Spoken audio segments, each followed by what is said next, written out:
మన ప్రయోగాలన్నీ పక్కన పెట్టేసి నాకు వచ్చిన మీరు మెచ్చిన గుత్తి వంకాయ అయితే చేస్తున్నాను. ముందుగా గుత్తి వంకాయ అంటే ఎంతమందికి ఇష్టమో కామెంట్ చేయండి. వంకాయల్ని తీసుకొని ఈ విధంగా నిలువుగా అడ్డంగా కట్ చేసుకోవాలి.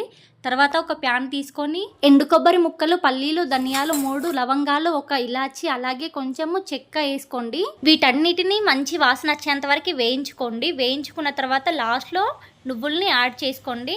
నువ్వుల్ని ముందుగా వేసుకున్నట్లయితే మాడిపోయే ఛాన్స్ ఉంది కాబట్టి లాస్ట్లో వేసుకోవాలి.